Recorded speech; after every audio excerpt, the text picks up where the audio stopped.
Parfois, lorsqu'on vérifie une affirmation, on obtient une réponse claire et sans équivoque. L'affirmation est soit vraie, soit fausse. Mais toutes les affirmations ne sont pas aussi simples à catégoriser.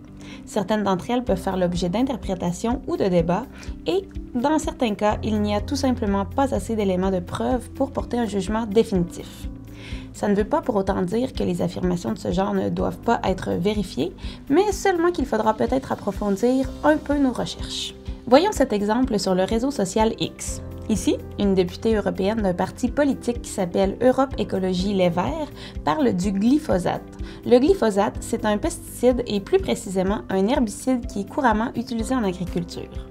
En fait, c'est le type de pesticide le plus utilisé dans le monde. Il est aussi très largement utilisé au Canada. Dans l'extrait vidéo, la députée affirme que tous les scientifiques qui ont étudié le glyphosate disent que c'est un produit dangereux. C'est une affirmation forte, mais est-elle exacte? Les politiciens, dont l'intention est souvent de convaincre et de faire valoir leurs points, ne sont pas toujours les sources d'informations les plus nuancées. Allons donc vérifier cette affirmation et voir si nous pouvons la confirmer auprès d'une source plus reconnue. Nous allons tout simplement entrer dans la barre de recherche les mots glyphosate, puis dangereux. Nous appuyons ensuite sur Entrée. La première chose qu'on voit en haut de l'écran, c'est un aperçu généré par l'intelligence artificielle qui nous apprend que le glyphosate est potentiellement dangereux, mais que des recherches supplémentaires sont nécessaires pour mieux comprendre les effets à long terme de ce pesticide. Il est de plus en plus fréquent de voir ce type de réponse générée par l'intelligence artificielle dans nos recherches. Bien qu'il peut être tentant de se contenter de cette réponse rapide, il faut faire attention parce que l'intelligence artificielle peut toujours faire des erreurs et former une réponse en se basant sur des sources qui ne sont pas fiables.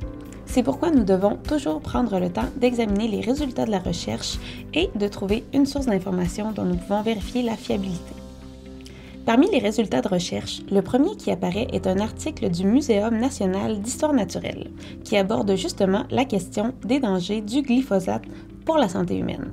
Sur Wikipédia, on apprend qu'il s'agit d'un établissement français d'enseignement et de recherche qui a été fondé en 1793 et qui dépend entre autres du ministère français de l'enseignement supérieur et de la recherche. Un coup d'œil rapide aux différentes sections de l'article nous confirme qu'il s'agit vraisemblablement d'une source sérieuse et fiable. Selon l'article du Muséum, les effets du glyphosate font l'objet de controverses dans le milieu scientifique. D'une part, le Centre international de recherche sur le cancer, une agence de l'Organisation mondiale de la santé, l'a classé comme probablement cancérigène pour l'homme et de nombreuses études scientifiques universitaires le considèrent comme dangereux. De l'autre, des évaluations menées par plusieurs agences sanitaires nationales et européennes sont arrivées à la conclusion que l'utilisation du glyphosate ne présente pas de risque. Selon l'article, la divergence d'opinion entre les deux camps s'expliquerait par le fait qu'il n'ait pas eu recours aux mêmes méthodes ou critères d'évaluation tels que les taux considérés, les interactions du glyphosate avec d'autres substances, etc. L'article du Muséum national d'histoire naturelle nous renseigne surtout sur la situation du glyphosate en Europe. Mais qu'en est-il au Canada? Nous pouvons spécifier notre recherche en ajoutant au Canada aux mots-clés que nous avions précédemment inscrits. On va alors obtenir plusieurs résultats qui proviennent du gouvernement canadien. En cliquant sur le premier, on atterrit sur une page de Santé Canada qui fournit des informations sur l'exposition de la population canadienne au glyphosate. Selon cette source, lorsque les produits contenant du glyphosate sont utilisés conformément aux instructions qui les accompagnent, le glyphosate n'est pas dangereux pour la santé. Les deux sources que nous avons consultées nous démontrent que la question de la nocivité du glyphosate pour la santé n'est pas aussi claire et tranchée que la députée l'affirmait.